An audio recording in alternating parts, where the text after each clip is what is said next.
আসসালামু আলাইকুম রহমতুল্লাহি ওয়া বারাকাতুহু। আলহামদুলিল্লাহ নাহমাদুহু ওয়া নাস্তাঈনুহু ওয়া নাস্তাগফিরুহু ওয়া নু'মিনু বিহি ওয়া নাতাওয়াক্কালু আলাইহি ওয়া নাউযু বিল্লাহি মিন শুরুরি আনফুসিনা ওয়া মিন সাইয়্যাতি আমালিনা ওয়া মান ইয়াহদিহিল্লাহু ফালা হাদিয়া লাহু ওয়া নাশহাদু আল্লা ইলাহা ইল্লাল্লাহু ওয়া নাশহাদু আন্না মুহাম্মাদান আবদুহু আর রাসূলুহু আম্মা বা'দ। প্রিয় সুধী, আজকে যে বিষয়টা নিয়ে আসছি সেটা হচ্ছে নমরুদের অত্যাচার চলছিল হজরত ইব্রাহিম আলাইহিসসালামের উপর। তো হজরত ইব্রাহিম আলাইহিসসালামকে 40 দিন অগ্নিকুণ্ডে নিক্ষেপ করা ছিল। সেই অগ্নিকুণ্ডে তার পশম পর্যন্ত পুরাতে পারেনি, একমাত্র আল্লাহ তাবারক ওয়া তাআলার নির্দেশে আগুন বেঈমানি করতে পারেনি।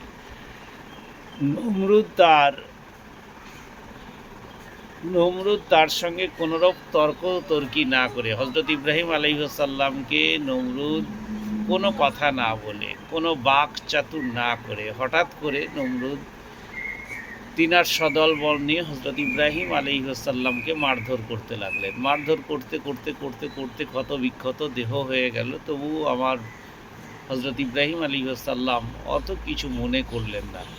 অত কিছু মনে তো দূরের কথা, কিছুই ভাবলেন না।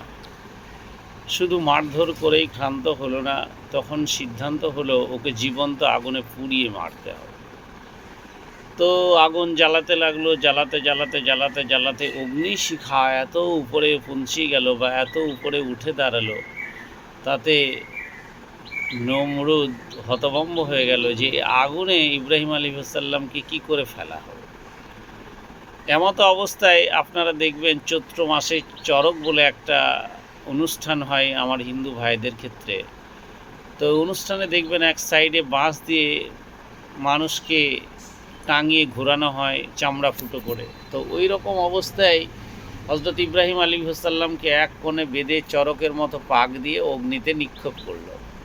হাজারো হাজারো মানুষ দেখতে থাকলো এবং সঙ্গে সঙ্গে আল্লাহ তাবারক ওয়া তাআলা বলল, কুলনা ইয়া নারো কুনি বারদাও ওয়া সালামান আলা ইব্রাহিমা। হে অনল মানে আগুন, হে আগুন, ইব্রাহিম আলাইহিসসালামের প্রতি শীতল ও শান্তিদায়ক হয়ে যাও। কে বলছে? আল্লাহ তাবারক ওয়া তাআলা। আল্লাহ তাবারক ওয়া তাআলা নির্দেশ দিচ্ছে আগুনকে, আর আগুন নির্দেশ পেয়ে চুপচাপ সে শীতল হবে না, সে গরম হবে।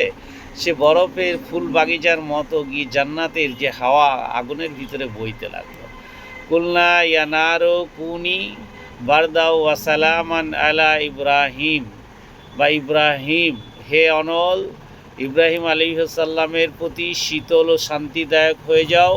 ঘোষণা করলেন কে? বিশ্বজাহানের মালিক, বিশ্বপ্রভু, প্রভু আল্লাহ তাবারক ওয়া তাআলা। মুহূর্তের মধ্যে আগুন কুসুম স্তব্ধে রূপান্তরিত হলো। ইব্রাহিম আলাইহিসসালামের রাশি রাশি ফুলের মধ্যে স্বর্গীয় সিংহাসনে সে আগুনের ভিতরে উপস্থিত করলেন। তিনি হচ্ছেন আল্লাহ তাবারক ওয়া তাআলা। তো তিনি ধীরে ধীরে এইভাবে 40টা দিন আগুনে পোড়ানো হলো, তার পশম পর্যন্ত আগুনে স্পর্শ করতে পারল না। তাতে কিন্তু নমরুদ একটা হতভম্ব হয়ে গেল। নমরুদ ভাবলো যে তাই তো, মহান আল্লাহ তাবারক ওয়া তাআলা ওকে এমন শক্তি দিয়ে বাঁচিয়ে রেখেছে, অবশ্যই ওর শক্তি অনেক বড়। কিন্তু সেই বিষয়টা তৎক্ষণাৎ বেশিক্ষণ তার ভিতরে হলো না।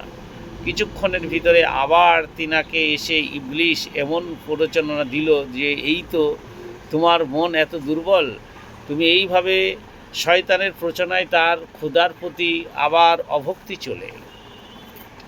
তো এই দুনিয়ার আগুন তো আগুনই না, জাহান্নামের আগুন যে কত বড় ভয়ানক আগুন, সেই আগুন যেহেতু মুসলিমের একটা পশম পর্যন্ত নাড়াতে পারবে না বা একজন জান্নাতীর কোনো পশম পর্যন্ত কিছু হবে না, তা সে দুনিয়ার আগুনে হজরত ইব্রাহিম আলাইহিসসালামের কি হবে?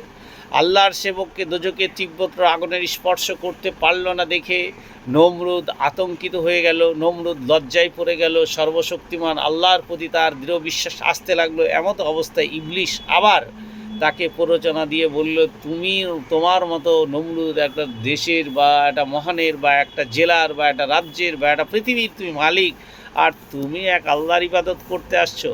এদিকে হজরত ইব্রাহিম আলাইহিসসালাম নিরাপদে নিঃস্ব অক্ষত অবস্থায়, আগুন যার এটা লোম পর্যন্ত স্পর্শ করতে পারল না, আল্লাহ তাবারক ওয়া তাআলার হুকুম হয়ে গেল, কুলনা ইয়া নারু কুনি বারদাও ওয়া সালামান আলা ইব্রাহিম। হে অনল, ইব্রাহিম আলাইহিস সালাম এর প্রতি শীতল ও শান্তিদায়ক হয়ে যাও।